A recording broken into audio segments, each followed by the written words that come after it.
시청자 여러분 안녕하십니까? 한 주간의 주요 뉴스를 정리해 보내드리는 KBN 뉴스 주간 브리핑입니다. 우리 한인 사회는 정치적인 비전을 갖고 열정적으로 일할 새로운 리더가 필요한 것이 사실입니다. 특히 이민자나 소외된 계층을 대변할 힘이 필요합니다. 첫 번째 소식입니다. 본격적인 선거운동에 돌입한 정승진 뉴욕주 상원의원 후보 캠프에 새로운 스텝들이 합류했습니다. 오바마와 버니 샌더스 캠프에서 핵심적인 역할을 해온 전문가들인데요. 이들의 합류로 선거 캠페인이 더욱 힘을 발휘하게 됐습니다. 보도에 지한샘 기자입니다. 퀸즈 플러싱 유니언 스트리트 선상에 위치한 정승진 후보 선거사무소. 정 후보는 오늘 오후 로컬 미디어들을 초청해 새롭게 합류한 캠페인 스텝들을 소개하고 낡고 부패한 정치에서 벗어난 새로운 정치를 다짐했습니다. 이번에 정 후보 캠프에 합류한 스텝들은 대통령 선거 등 주요 선거에서 주도적인 역할을 해온 전문가들입니다. 카일 설리번 매니저와 벤 바버필드 디렉터는 최근까지 버니 샌더스 캠프에서 핵심적인 활동을 해왔으며 퀸즈 YWCA 사무총장을 역임한 김루미 씨와 중국계 데이비드 왕 씨까지 가세 전방위 선거운동을 펼치게 됩니다. New Day, 새로운 정치가 시작됐다는 것을 우리 유권자들이 바라고 있는 그 변화를 이뤄낼 수 있는 그 정치가 이 캠페인으로부터 출발한다는 것을 알려나갈 것입니다. 정 후보는 그동안 유권자들과의 만남을 통해 진정한 변화와 지역사회를 위해 비전을 가지고 있는 리더를 원한다는 것을 알게 되었다며 경험을 가진 새로운 스텝들의 합류로 선거 승리에 한 발 더 가까이 다가가게 되었다고 말했습니다. 오늘 기자회견에는 한인 언론뿐 아니라 중국계와 주류사의 로컬 언론까지 함께 정 후보에 대한 높은 관심을 읽을 수 있었습니다. KBN 뉴스 지한샘입니다. 뉴욕 한인회 김민선 회장은 오늘 오후 뉴저지 팰리세이드 파크 타운홀을 방문해 로툰도 시장에게 감사패를 전달했습니다. 김 회장은 타운이 추진 중인 코리아웨이 병기에 대해 감사를 표했습니다. 지한샘 기자입니다.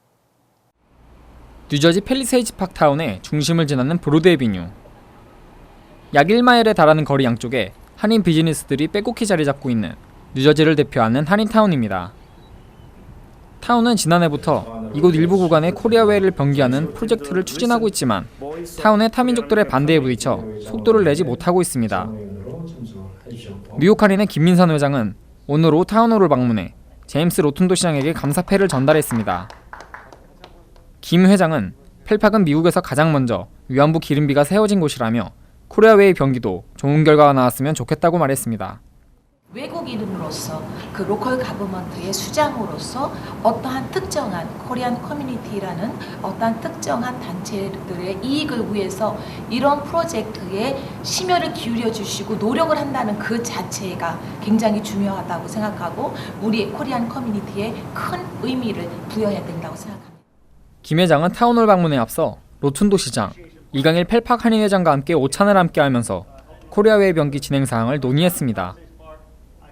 KBN 뉴스 지한샘입니다. 플러싱 메인스트리트 인근 제3 공용주차장 부지에 서민 아파트를 포함한 주상 복합 건물을 신축하는 원 플러싱 프로젝트가 시의회의 승인을 받아 본격적으로 시행됩니다. 21일 피터구 시의원에 따르면 시의회는 이날 제3 공용주차장 부지에 22만 7천 스퀘어피트 규모의 10층 건물을 신축하는 안을 만장일치로 승인했습니다. 이 중 18만 4천 스퀘어피트는 총 231가구의 서민 아파트가 들어서게 됩니다.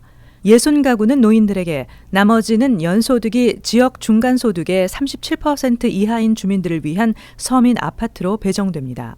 개인 연소득이 24,200에서 72,600달러, 그리고 4인 가족 연소득이 34,520달러에서 9,500달러면 아파트 입주 신청이 가능합니다. 원 플러싱 프로젝트 개발사인 모네드낙에 따르면 건물 1층에는 소매점 등 상업용 공간과 커뮤니티 시설이 들어서며 커뮤니티 시설에는 노인을 대상으로 한 데이케어 서비스가 제공됩니다. 또 주민들을 위한 휴식 공간 등으로 활용하는 방안도 포함됐습니다. 한편 지난해 마세도니아 플라자에는 4만 명의 지원자가 몰려 280대 1의 경쟁률을 보이면서 서민 아파트 부족 현상을 증명했습니다.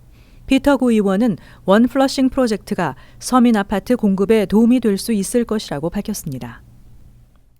400여만 명으로 추산되는 불법 이민자의 추방을 유예하는 내용을 담은 버락 오바마 대통령의 이민개혁 행정명령이 좌초됐습니다. 연방대법원은 오늘 행정부가 항소법원에 상고한 사건을 기각 처리했습니다. 지한샘 기자가 보도합니다. 오바마 행정부가 야심차게 추진해온 이민개혁이 결국 수포로 돌아갔습니다. 연방대법원은 오늘 지난해 말 행정부가 제기한 이민개혁 행정명령 관련 상고 사건에 대해 찬성 4명, 반대 4명의 결정으로 기각 처리했습니다. 따라서 오바마 대통령이 행정명령을 발동하면서 권한을 남용했다는 내용의 항소법원의 결정이 확정됐습니다. 오바마 대통령은 법원의 결정은 미국 이민 시스템을 후퇴시킨 판결이라고 말하고, 하지만 이민 시스템의 정비는 언제냐의 문제일 뿐 결국은 이뤄질 것이라고 강조했습니다. 오늘 결정은 앞으로 대통령 선거 판도에도 적지 않은 영향을 미칠 것으로 보입니다. 힐러리 클린턴은 도저히 받아들일 수 없는 결정이라며 비판했고, 트럼프 후보는 대통령의 불법적인 행동에 제동을 걸었다며 반겼습니다. 드블라주 뉴욕시장 등 진보 성향의 정치인들은 법원의 결정에 실망했다며 오늘은 슬픈 날이라고 표현했습니다. 이민자 단체들도 일제히 비판 성명을 내고 앞으로의 대책 마련에 들어갔습니다. 이민자의 나라 미국에서 내려진 이 같은 결정으로 대통령의 행정명령 혜택을 기대했던 약 400만 이민자들의 앞날이 불투명해졌습니다. KBN 뉴스 지한샘입니다. 연방 이민당국이 불법 체류자 추방을 위한 대규모 급습 체포 작전을 펼치고 있는 가운데 한 달 만에 400명이 넘는 이민자가 검거된 것으로 나타났습니다. 이에 따라 이민자 커뮤니티 일각에서는 대규모 추방 사태가 현실화되는 게 아니냐는 우려가 커지고 있습니다.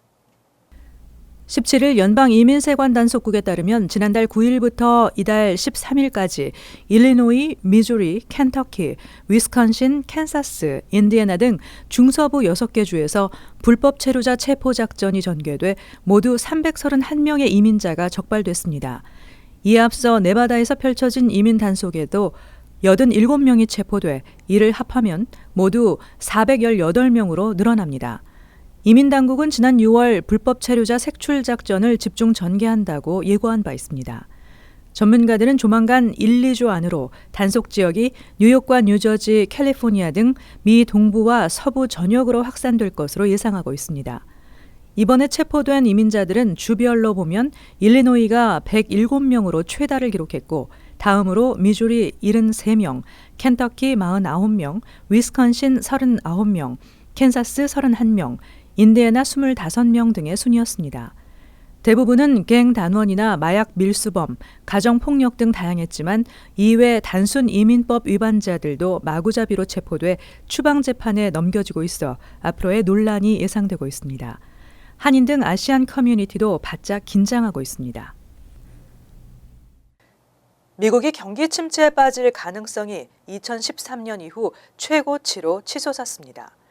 각종 경제 지표가 대체로 부진을 면치 못하고 있습니다.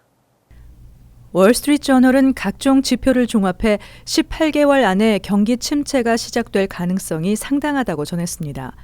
고용과 자동차 판매, 기업 투자를 비롯해 산업 생산이나 기업 이익 등 주요 지표가 대체로 부진을 면치 못하고 있습니다.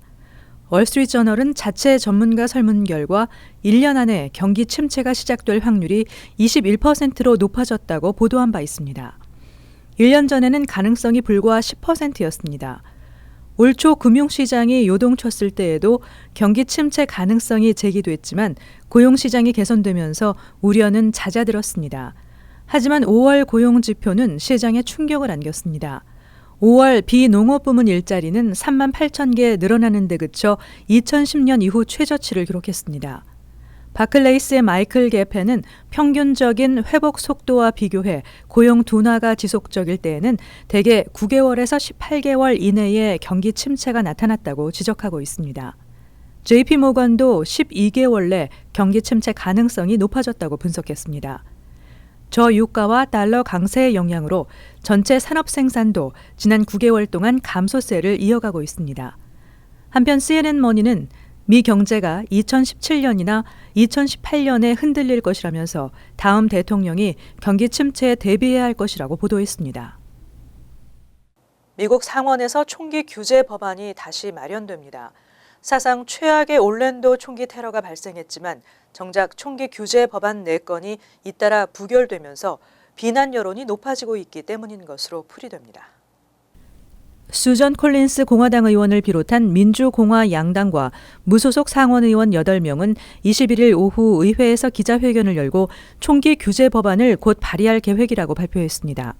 이 법안은 연방 법무장관이 비행 금지 명단에 오른 사람과 선별 검색 대상자, 즉 공항에서 기본 검색뿐 아니라 2차 정밀 검색을 해야 하는 사람에게 총기를 팔지 못하게 하는 내용입니다. 다만 이 조치에 따라 총기를 구입하지 못한 사람이 정부에 이의를 제기할 수 있습니다. 이 방안에 따르면 총기 구매에 제한을 받을 미국인은 약 2,700명입니다. 콜린스 의원은 충분히 효과가 있는 방안이라고 주장했습니다. 지난 20일 상원에서는 총기 규제 관련 법안 4건이 줄줄이 부결되면서 민주당과 공화당의 총기 문제에 대한 큰 견해차를 재확인했습니다. 한편 총기협회는 이에 대해 IS의 위협은 무시한 채 총기에 대해서만 계속 논의하려 한다며 반발했습니다. 해마다 쿼터 부족란이 반복되고 있는 전문직 취업 H-1B 비자의 추첨을 줄이고 대신 외국인 노동자에게 임금을 많이 주는 기업들에 우선권을 주는 방안이 추진되고 있어 관심이 모아지고 있습니다.